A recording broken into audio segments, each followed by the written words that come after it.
My name is Bradley York Bartholomew, and I'm here in Place de la Sorbonne, in front of Sorbonne University in Paris, France. I've challenged the professors to come out and debate with me, but this is a debate, a Greek philosophical debate, 21st century style, where the debate can also take place on the internet and on social media. 30 years ago, I was working as a lawyer in Queensland, Australia, when I had the divine inspiration that Freud's unconscious mind and the Hindu inner self were one and the same thing, and that it's located in the embryo brain region of the brain. This is the part of the brain that's already present in the embryo, and it consists of the brainstem, hypothalamus, thalamus, and midbrain. In other words, the inner self is a real substantial part of the brain that has certain form and matter. I mention this from the outset because this will become crucial when I get onto the works of Aristotle much later in the Perambulation. With this inspiration that the inner self is in the embryo brain region, I then went to India and studied the Upanishads. The Upanishads have been around for about 2,500 years, and they are notoriously difficult to interpret.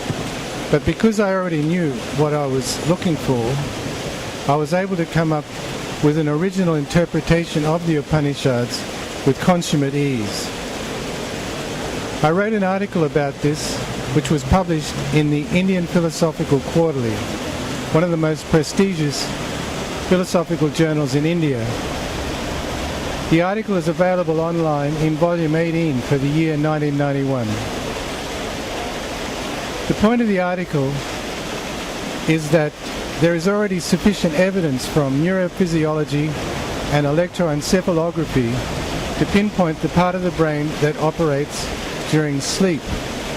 So all I had to do was review Hindu philosophy as expounded in the Upanishads on the subject of sleep, and ask the question whether the part of the brain that operates during the sleep is the part of the brain where the self resides.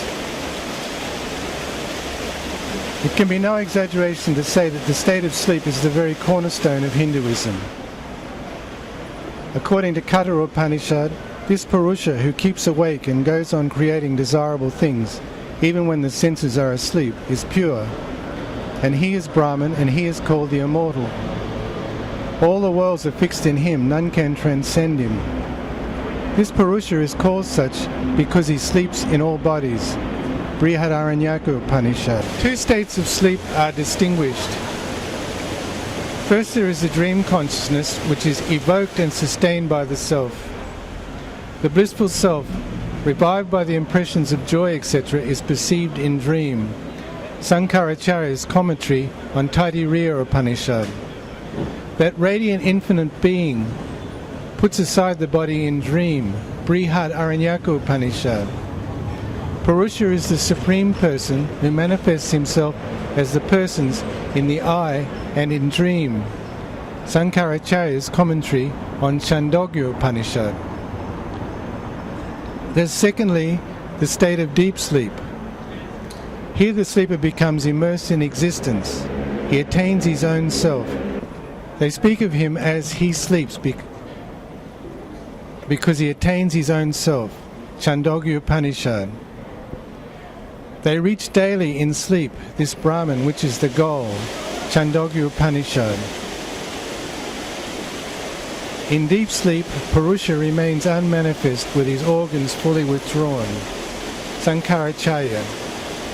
The self is consistently stated to be the agent that causes the transition from sleeping to waking. It hastens back in a reverse way just to this previous state, the waking state. Brihadaranyaka Upanishad. Just as a large fish swims alternately to both banks of the river, eastern and western, so even this infinite entity moves alternately to both those states, both dreaming and waking, Brihadaranyaka Upanishad. Just as the self withdraws in itself all manifestations in sleep, it projects itself in waking through those very same channels through which it withdrew itself in sleep. So in my article, I provide ample scientific evidence that the part of the brain that operates during sleep is the embryo brain region. Indeed, there are many indications that the embryo in the womb is in a state of sleep. The state of wakefulness comes about after the state of sleep and depends upon the fetus being developed to the point where, at the end of the 6th month, its eyelids actually open.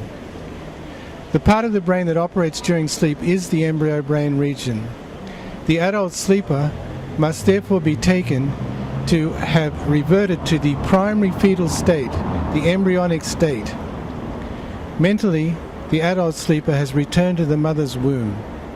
This is reinforced by the many similarities between the embryo and the adult in a state of sleep, which are too obvious to list here.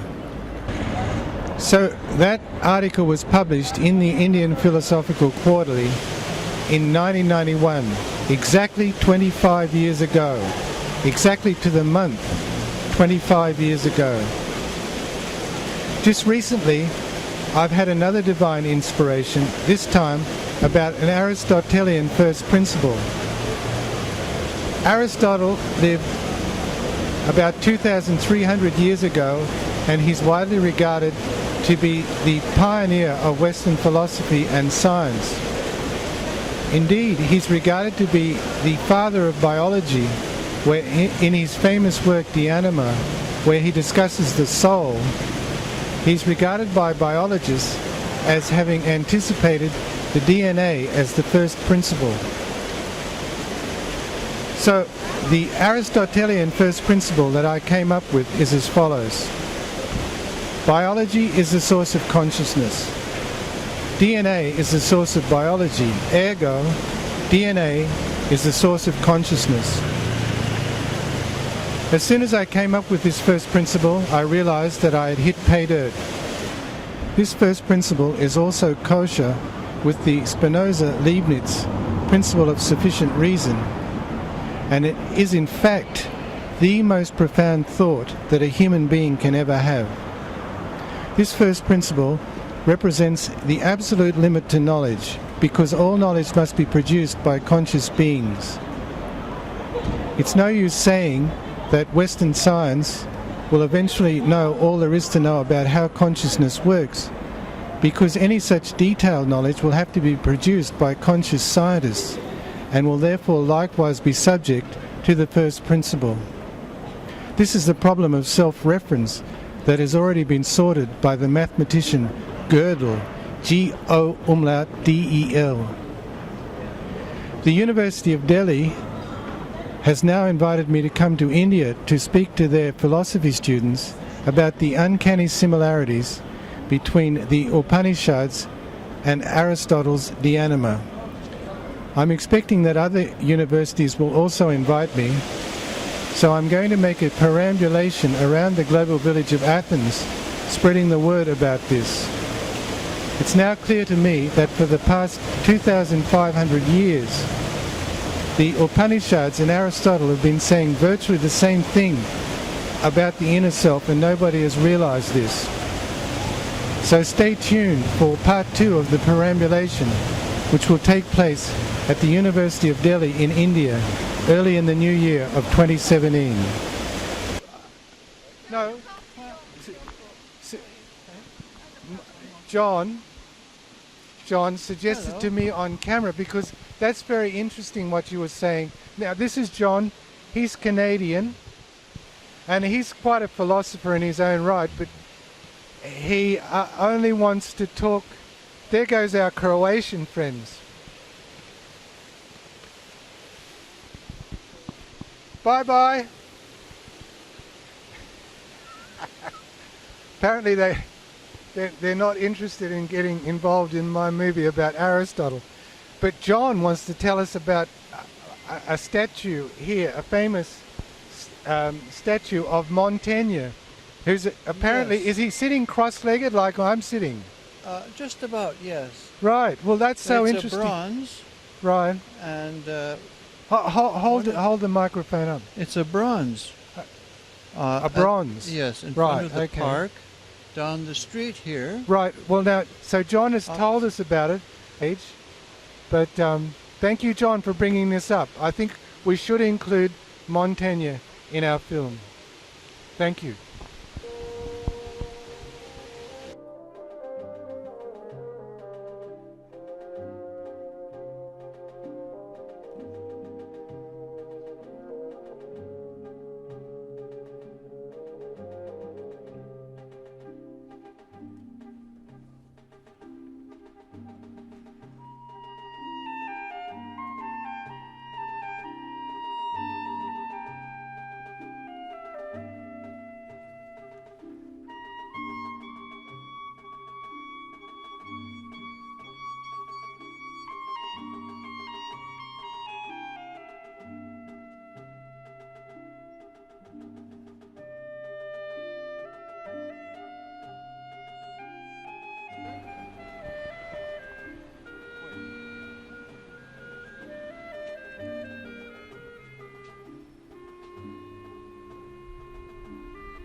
Here I am, sitting on Montaigne's lap. Now that John has brought this statue to my attention, I'm actually going to read a bit about Montaigne, because I got a feeling that his theories are going to have something to do with my first principle about Aristotle. John, tradition has it that you've got to kiss Montaigne's foot. When I was in India, that was the one thing I couldn't do. I could never kiss the Guru's feet. But on this occasion, I'm going to make an exception. I'm going to kiss Montaigne's foot.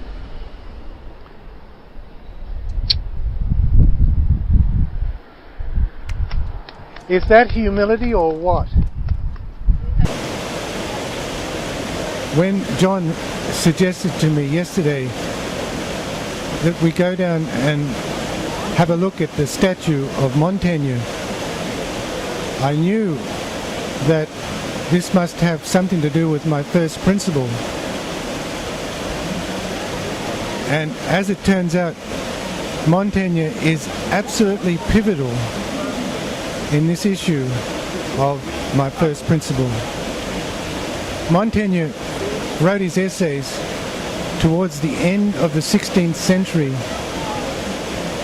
and one of the things that he said was, we cannot trust our reasoning because our thoughts just occur to us. We don't fully control them.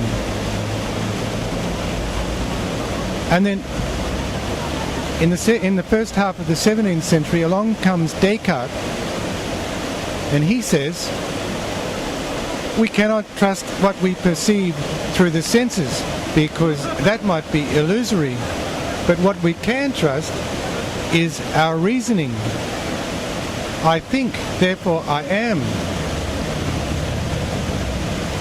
What Descartes actually said was, I have a clear and distinct idea of the mind as a thinking, non-extended thing.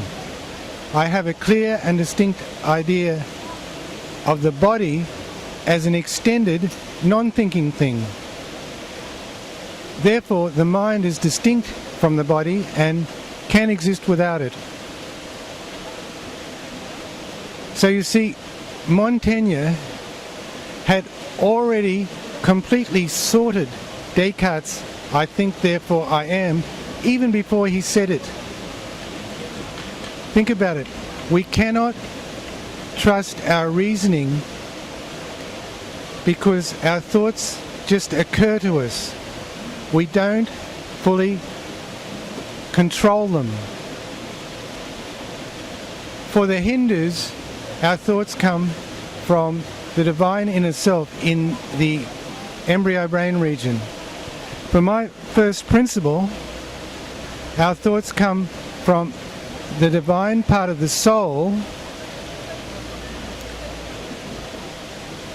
in the DNA and the embryo brain region, as per Aristotle. Descartes is regarded as the father of Western philosophy. So for the past 400 years, Western philosophy has been much ado about nothing. This whole issue has already been sorted by the Hindus, by Aristotle, and by Montaigne, even before Descartes arrived on the scene. Western philosophy is a complete joke. On the subject of jokes, it's been suggested to me that I'm dealing here with very serious issues, and I should be making my movie very serious. I shouldn't be wearing my cap in a goofy way. I shouldn't be trying to get some fun out of this thing. I shouldn't be trying to make it entertaining. But this is the whole point. God has got a sense of humor. God has got a sense of humor and a very advanced sense of irony. God has created this world and put us in it, and we're in a situation here where nothing is what we think it is. We think that this is a real physical world, but in fact it's just an illusion. Everything is upside down, everything is topsy-turvy. Nothing is the way you think it is. And we're taking things so seriously which are just illusions. They're nothing. For instance, the religious people, the Hebrews. 3,000 years the Hebrews have been obsessing about not having a foreskin and not eating pork chops. This is not philosophy, this is not theology, this is not spirituality. These are just absurd, mundane trivialities, absurd rituals and customs that they're taking so seriously. In my own religion, the Hindu religion, customs and conventions, rituals even more worse than just absurd. The caste system, for instance. This is elitist, this is repressive, this is pernicious, and they're taking it so seriously. Half the population of India are untouchables. The Prime Minister of India is an untouchable. What can this mean? The Prime Minister of India is even more unclean than the foreskin, or a ham sandwich, or oysters and crabs and shrimps and lobsters. What can this mean? And it's not just all religions are like this, but it's not just religious. The religions that are taking absurd, mundane, trivial things so seriously. The whole greed is good fraternity. People being driven by an insatiable desire to accumulate wealth, driven by Schopenhauer's will to be continually amassing material wealth. And it's got no physical reality. It's material wealth are just images on the cortex of our brain. Material wealth are just illusory shadows on the wall of Plato's cave. And yet they're taking it so seriously. They're fighting wars to protect their economic interests. They're killing people, innocent people, millions of people with their bombs and their drones. to protect their material wealth, and it's meaningless, it's illusory. So the message, why am I trying to do this with a sense of humour? The message I'm trying to get across to you people is enough already with this obsessing about banal, mundane, absurd trivia. Lighten up and move on, because you're going to need a sense of humour with what's coming next.